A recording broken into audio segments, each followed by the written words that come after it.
around security issues, and she said, no, order, I think we can't take that one further today. Question number 12, Andrew Little.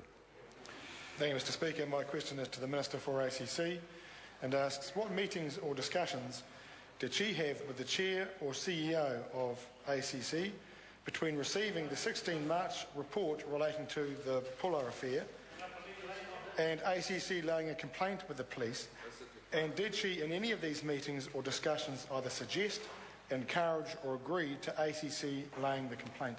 The Honourable Judith Collins. Mr Speaker, the question is misconceived, as the matter was referred to the police on the 13th of March, which was 3 days before the 16th March report.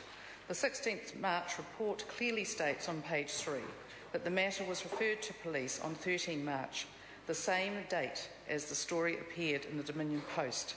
I called a meeting with the Chair and the Chief Executive on the 14th of March to be briefed on what was known about the privacy breach a day after the matter was referred to police. Andrew Little. Supplementary. What discussions... Order. What discussions... Order. What... Order. The member has a right. Order. I apologise to the member. The member has a right to ask supplementary questions, and I want to hear them. And ministers shouldn't be interjecting so much. Andrew Little. Speaker, what discussions did she have with the Chair or CEO of the ACC between seeing the media reports, which started on 12 March, relating to the Pullar affair, and ACC laying a complaint with the police? And did she, in any of these meetings, in any of these discussions, either suggest, encourage or agree to ACC laying the complaint? The Honourable Judith Collins. Mr Speaker, the member is again wrong. The story was on Tuesday the 13th of March. The first time that I knew about the issue was when I opened up opened up my emails and found that there was a story in the Dominion Post. I had a text from Mr Ralph Stewart telling me there was a very bad story on the Dominion Post front page and could he ring me. And he advised me that there was a situation. That day, Mr Stewart referred the matter to the New Zealand Police. I had no discussions with him about referring it to the police. It was his decision, and in fact, to say otherwise is quite wrong. Andrew Little. Mr Speaker, did she, in a conversation with the ACC Chair or CEO, describe the conduct of Ms Pullar and Ms Bogue as extortion or blackmail?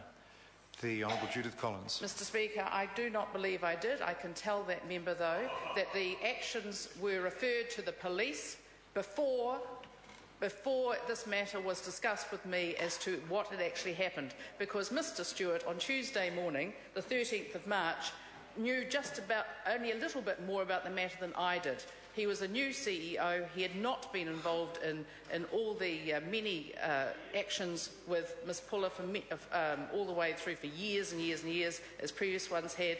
He had to find out the facts, and he had reports from the senior managers. Andrew Little.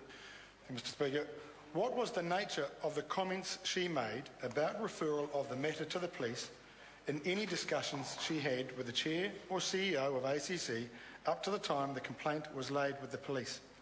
The Honourable Judith Collins. Mr Speaker, I've made it perfectly plain. The matter was referred to the police without reference to my input. And the fact is, I've said it so many times now, I think that member should stop coming down the House with his pre-prepared questions. Point of order, the Honourable Trevor Mallard.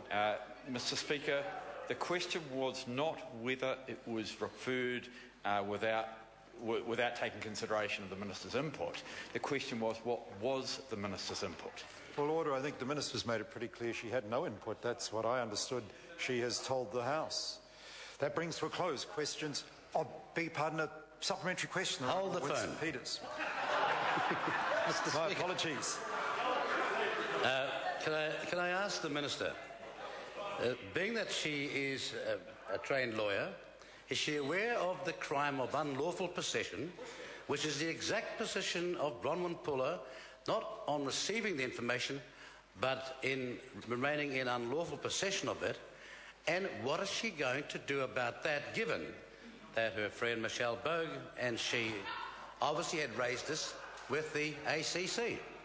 The Honourable Judith Collins. Mr. Speaker, look, as Minister of ACC, I have no responsibility for the actions of either of those two persons referred to by the member, and that's simply not something that I can comment on.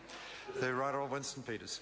Is she aware of the similar, analogous case of a man called Gow who received $9.9 million too much in his Westpac account and then remained in unlawful possession of it and dealt with it? Well, I use the word analogous, which means I'm giving you an identical case of unlawful possession. Order. Order. I'm on my feet. Now, order. I need to hear from the member the start of a question of some relevance to the Minister. The Minister has no responsibility whatsoever for the law surrounding unlawful possession and no responsibility whatsoever for a man who Westpac may have inadvertently given money to. But I accept the member may have a question there, but I do want to hear the question. The Right Honourable Winston Mr. Peters. Speaker, well, perhaps I could help if I say, why are all number of heads in ACC rolling, right, when you've got a case so analogous to Gow's case of receiving legally but remaining in unlawful possession of $9.7 million, and also Justice Young's decision regarding the same thing, receiving a document from ACC and not dealing with it properly, when in fact it is clear from the letter that Michelle Bogue wrote that they intended to use it against AC to bring things into a satisfactory conclusion. Is the Minister prepared to see these heads roll while the complainant... Order. I'll invite the member to have one more go, but I've heard clearly two questions there and only one supplementary question can be asked. Now, the member started with a supplementary question, that was fine, but then he proceeded to make another statement and then commenced another supplementary question. Members can't do that.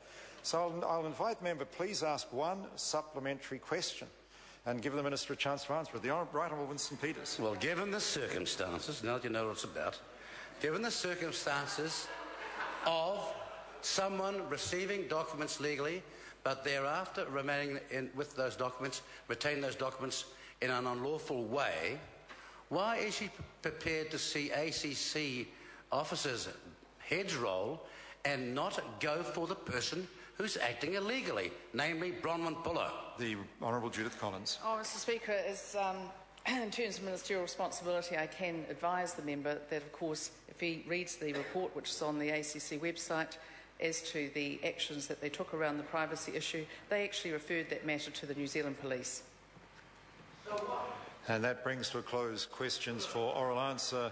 I call on Government. Order of the day number 1.